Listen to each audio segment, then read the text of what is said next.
Number 11. 1 week left until the playoffs. Good week, too. Some people suffered from the trades over the week, causing them to lose out on games played.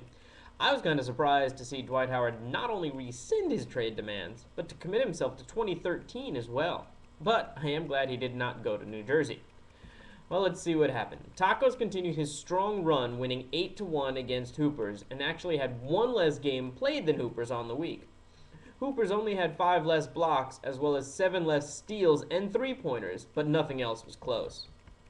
Yellow Jackets made huge strides and took advantage of an extra 8 games over Poverty, who only had 28 total on the week. The trade didn't help Poverty as he lost a number of games from Nene because of it, but he also wasn't able to get Zach Randolph back in his lineup on his first day back, missing out on a big night. Still, Poverty only missed steals and blocks by 4. Mockingbird played well with a 7-2 record over Awesomeness 2.0 and only lost 3-pointers by 4, having a whopping 14-game advantage, though. We'll do that. Mockingbird had 39 games to Awesomeness's 2.0's 25.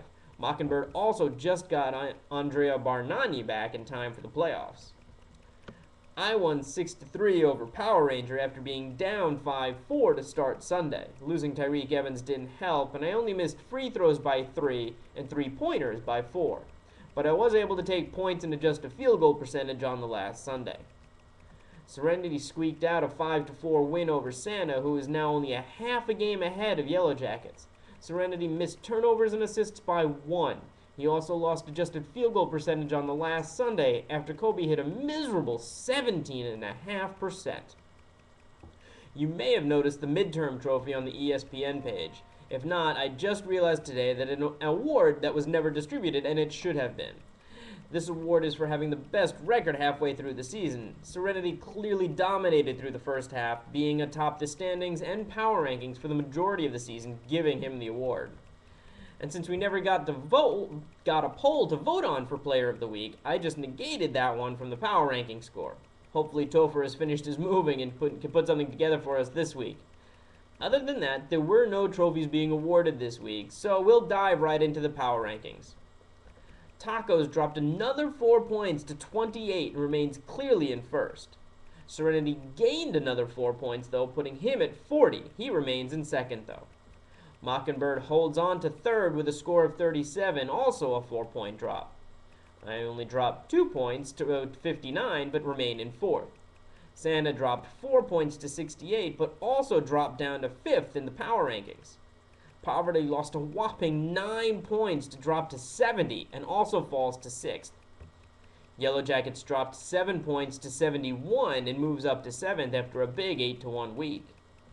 Hoopers gained 7 points up to 79 and falls to 8th after a strong showing the week before. Power Ranger maintains 9th as well as a score of 82. Awesomeness 2.0 holds down 10th but gained an additional 2 points to be at 92. Well, this last week is going to be huge. It would take an awful week by Poverty for him to fall out of the playoffs completely, not to mention Santa and Yellow Jackets having amazing weeks in contrast combined.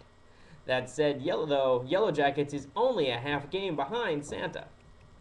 Fortunately for Santa, or unfortunately for Yellow Jackets, depending on how you look at it, Yellow Jackets has to take on number 1 seed Tacos. Tacos hasn't had a bad week since winning 5-4 against Poverty in week 4, and hasn't lost since going 3-6 against Serenity the week prior to that. But if you look at the stats from this past week, Serenity actually would have beaten Tacos 5-4. Santa takes on 9th seed Power Ranger, but Power Ranger has been playing well of late and just missed some winnable categories. Serenity gets Hoopers and is probably hoping for a strong finish to secure his bye week at the start of the playoffs. Unfortunately for him, Mockingbird somehow lucked out and gets to play Awesomeness 2.0 for the second week in a row to close out his season. Will he gain those 4.5 games to take second?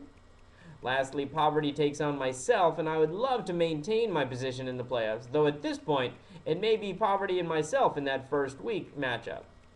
Well, I have to say I'm really excited about this last week. It could be almost as good as the last day of baseball season last year.